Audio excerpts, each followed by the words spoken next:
अस्सलाम वालेकुम, welcome back to Ayaan scary stories. दोस्तों, कैसे हैं आप लोग? उम्मीद करता हूँ खैर खैरियत से होंगे, जहाँ भी होंगे खुश होंगे। अल्लाह ताला आप लोगों को हमेशा ऐसे ही खुश रखे और सेहत वाली लंबी उम्र दे। ज़िंदगी में कभी भी किसी का मोहताज ना करे। और जितने लोग परेशान हैं अल्लाह ताला उनकी परेशानियाँ दूर फरमाए।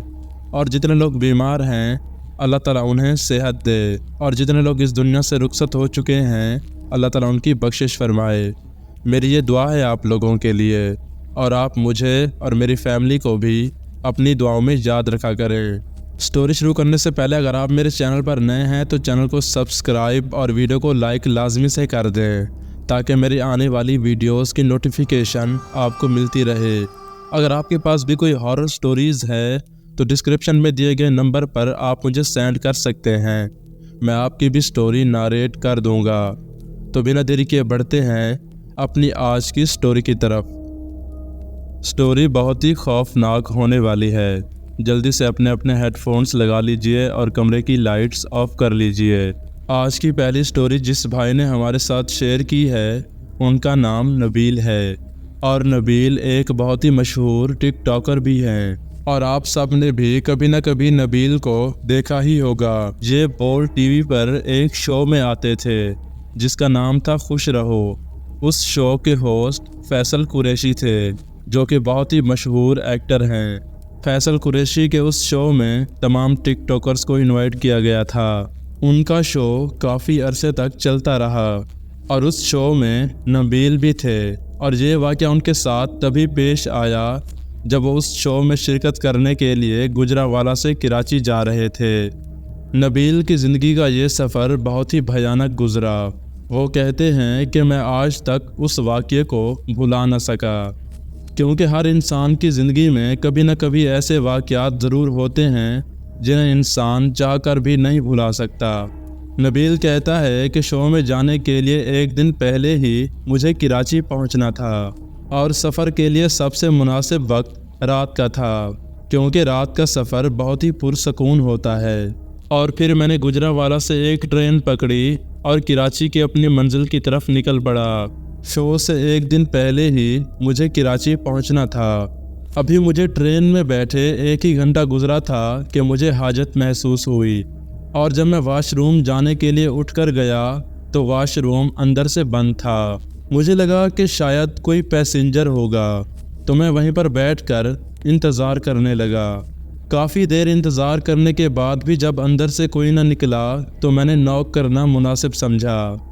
काफ़ी देर गुजर चुकी थी। मैंने एक बार नॉक किया और दोबारा 10 मिनट तक इंतज़ार करने लगा, लेकिन उसके बावजूद भी अंदर से कोई ना निकला। तब मुझे लगा कि शायद मुझे रिमाइंडेड के लिए एक बार और नॉक करना चाहिए। बाज़ोकात कुछ इस तरह के भी लोग होते हैं जो स्मोकिंग करते हैं और वॉशरूम में बैठकर अपना वक्त ज़ाया करते रहते हैं। 2 से 3 बार नॉक करने के बाद भी जब कोई ना निकला तो मैं वहीं पर बैठकर इंतज़ार करने लगा। काफ़ी देर इंतज़ार करने के बाद भी जब कोई ना निकला तो मैंने एक आवाज़ लगाई, कौन है अंदर? और फिर मैंने गुस्से में कहा कि जल्दी निकलो बाहर, वक्त ज़ाया मत करो। लेकिन अंदर से कोई भी जवाब नहीं आया। काफ़ी देर इंतज़ार करने के बाद भी जब कोई ना निकला तो मैंने फुल सख्त लहजे में कहा कि जो भी है जल्दी निकलो। मेरा इतना कहना था कि एक बहुत ही अजीब और पुरस्रार आवाज़ में किसी ने कहा। वो आवाज़ ऐसी थी जैसे हम किसी को चुप करवाते हैं। आवाज़ को पहचानना तो बहुत मुश्किल था कि ये किसी औरत की आवाज़ थी या फिर किसी मर्द की। वो आवाज़ दबे हुए अल्फाजों में कही गई थी, इसलिए उसे समझना भी बहुत मुश्किल था। खैर, फिर मैं वहीं बैठकर दोबारा इंतज़ार करने लगा। उसके बाद जब वहाँ का डीटी आया, ट्रेन का जो टिकट चेकर होता है, जब वो मेरे पास से गुज़रा तो मैंने उसे कहा कि अंदर कोई है, और मैं कब से दरवाज़ा बजा रहा हूँ लेकिन वो बाहर आने का नाम ही नहीं ले रहा। और जब मैंने पहले दरवाज़ा खटखटाने की कोशिश की थी तो उसने मुझे चुप रहने का कहा था। फिर जब टिकट चेकर ने बाथरूम के दरवाजे को नॉक किया तो दरवाज़ा खुला हुआ था। दरवाजे को इस तरह खुला हुआ देखकर मैं काफ़ी हैरान हुआ, क्योंकि कुछ देर पहले दरवाज़ा बिल्कुल लॉक था। اور میں نے یہ نہیں کہ کوشش نہیں کی۔ سب سے پہلی بار جب میں آیا تو میں نے دروازے کو کھولنے کی کوشش کی، لیکن دروازہ اندر سے لاک تھا۔ تو میں سوچ میں پڑ گیا کہ یہ دروازہ اچانک کیسے کھل گیا، اور اندر سے جو آواز آئی تھی تو پھر وہ آواز کس کی تھی۔ خیر ان سب کے باوجود بھی میں نے واش روم یوز کیا، اور واش روم یوز کرنے کے بعد میں جا کر دوبارہ اپنی سیٹ پر بیٹھ گیا، اور بیٹھے بیٹھے کب مجھے نیند آ گئی مجھے پتہ بھی نہ چلا۔ میں سو ہی رہا تھا کہ میری کسی سرسراہٹ کی وجہ سے آنکھ کھل گئی۔ وہ آواز کسی سانپ کی لگ رہی تھی۔ پھر میں جلدی سے کھڑا ہوا اور اپنے آس پاس دیکھنے لگا، کیونکہ اکثر جنگل اور ویران راستوں سے ہی ٹرین گزرتی ہے۔ ہماری ٹرین بھی اس وقت ایسی جگہوں سے گزر رہی تھی، اور ویران سی رات تھی۔ ہو سکتا ہے کہ کوئی سانپ ٹرین میں آ گیا ہو۔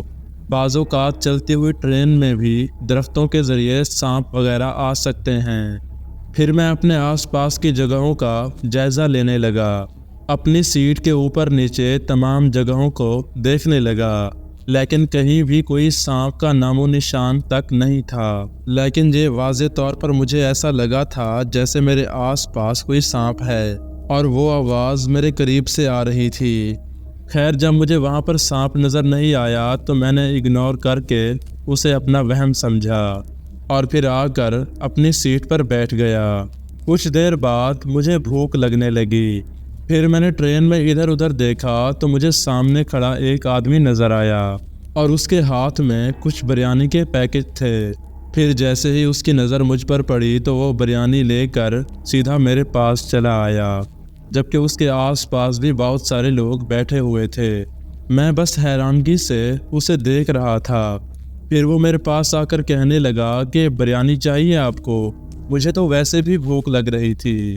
تو پھر میں نے پیسے دے کر وہ بریانی خرید لی، اور جب وہ واپس جانے کے لیے مڑا تو میں اسے ہی دیکھتا رہا، اور میں کافی حیران تھا کیونکہ اگر وہ واقعی میں بریانی سیل کر رہا تھا تو وہ دوسرے لوگوں کے پاس کیوں نہیں گیا۔ خیر بریانی کھانے کے بعد میرا اسٹیشن بھی قریب آ گیا تھا۔ ابھی ہم اسٹیشن کے قریب پہنچے ہی تھے کہ وہ شخص دوبارہ میرے پاس آیا، اور بڑے ہی عجیب انداز میں مجھ سے باتیں کرنے لگا، لیکن میں نے اس کی باتوں کا کوئی بھی جواب نہیں دیا۔ میں بس حیرت سے اس کی طرف دیکھ رہا تھا، اور پھر کچھ ہی دیر بعد وہ خود ہی وہاں سے چلا گیا۔ اتنے میں میرا اسٹیشن بھی آ چکا تھا۔ اسٹیشن سے باہر نکلتے ہوئے میں نے اس سے کہا کہ آپ کی بریانی بہت اچھی تھی۔ پھر تھوڑا آگے آتے ہی میں نے دوبارہ اس کی طرف پیچھے مڑ کر دیکھا، لیکن اب میں کیا دیکھتا ہوں کہ اس کی آنکھیں چمک رہی تھیں۔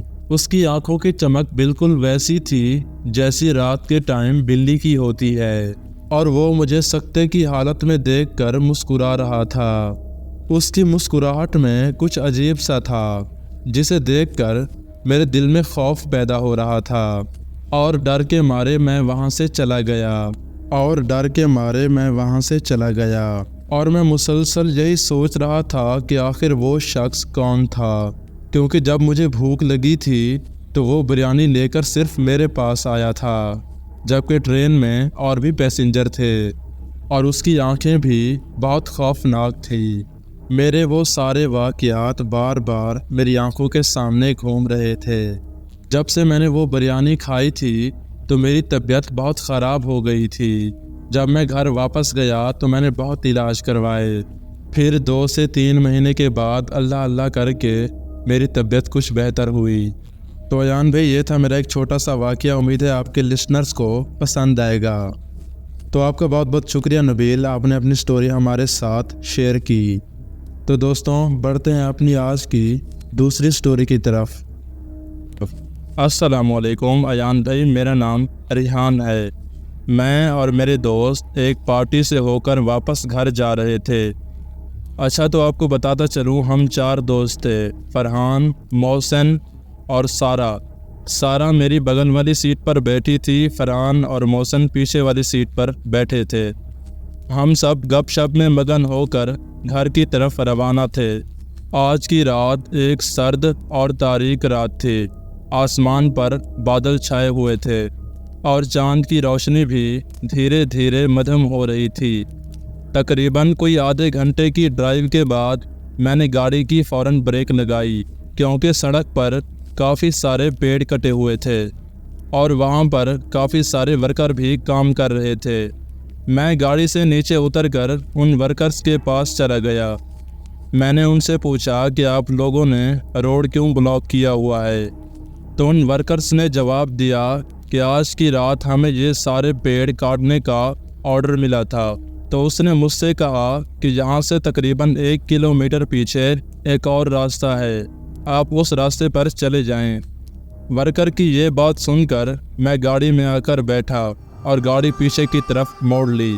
तकरीबन 1 किलोमीटर चलने के बाद मुझे वो रास्ता दिखाई दिया। वो एक कच्चा रास्ता था। मैंने गाड़ी उसी कच्चे रास्ते पर डाल दी। उस सड़क के इर्द गिर्द बहुत ही घना जंगल था, जो कि इस रास्ते को और भी खौफनाक बना रहा था।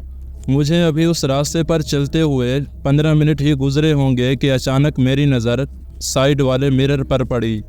उस मिरर में मैंने देखा कि एक औरत जो कि सफ़ेद लिबास में मलबूस थी, वो हमारी गाड़ी की तरफ दौड़ रही थी।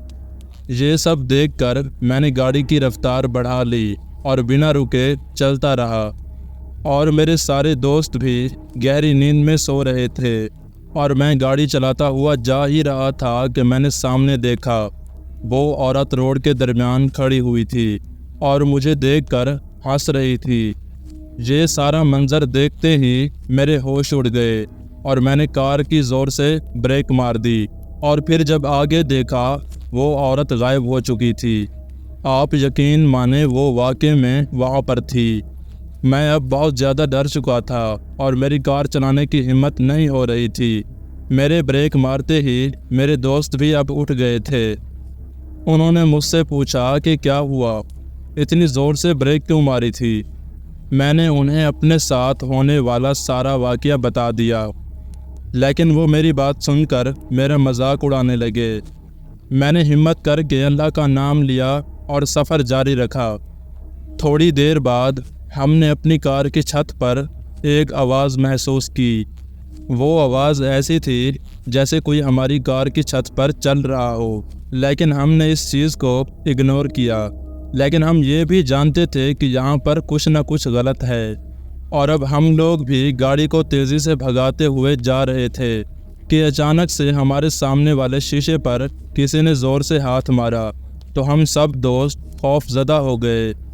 ये सब मंजर देखकर मैंने गाड़ी तेज़ भगा दी कि अचानक सड़क पर एक गहरा मोड़ आया और मैंने गाड़ी को बामुश्किल संभाला। मौसन ने पीछे मुड़कर देखा तो वो औरत अभी भी हमारे पीछे आ रही थी। अब सारा ऊंची आवाज़ में कुरान की तिलावत करने लगी। मैंने गाड़ी को जंगल से बाहर निकालने की कोशिश की कि अचानक गाड़ी बंद हो गई और चारों तरफ घना अंधेरा छा गया। हम सब गाड़ी से बाहर निकले और देखने लगे कि आखिर मसला क्या है। फरहान ने गाड़ी का बोनट खोला, मगर उसकी कुछ भी समझ में ना आया। इतने में वो औरत हमारे पास पहुंच गई और हम सब दोस्त कांपने लगे। उस औरत ने फरहान को अपनी सुर्ख आंखों से घूर कर कहा कि तुम लोग यहाँ पर क्यों आए हो।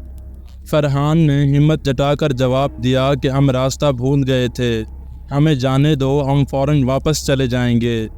औरत ने खौफनाक कहका लगाया और कहा कि यहाँ से बचकर कोई नहीं जा सकता। हम लोग फ़ौरन गाड़ी की तरफ भागे और गाड़ी स्टार्ट करने की कोशिश करने लगे। थोड़ी कोशिश करने के बाद गाड़ी स्टार्ट हो गई। मैंने फ़ौरन वहाँ से गाड़ी भगाई और हम लोग उस खौफनाक जंगल से निकल गए। और फिर रास्ते में हमें कोई भी औरत दिखाई ना दी और हम सब दोस्त अपनी जान बचाकर घर वापस आ चुके थे। और आगे से हमने फ़ैसला किया था कि हम फिर कभी रात का सफ़र नहीं करेंगे। तो उम्मीद है आज की स्टोरी आपको अच्छी लगी होगी। अगर अच्छी लगी हो तो चैनल को सब्सक्राइब और वीडियो को लाइक लाजमी से कर दें, ताकि मेरी आने वाली वीडियोस की नोटिफिकेशन आपको मिलती रहे। अगर आपके पास भी कोई हॉरर स्टोरीज़ है तो डिस्क्रिप्शन में दिए गए नंबर पर आप मुझे सेंड कर सकते हैं, मैं आपकी भी स्टोरी नारेट कर दूंगा। तो मिलते हैं किसी और इंटरेस्टिंग वीडियो में, तब तक के लिए अल्लाह हाफिज़।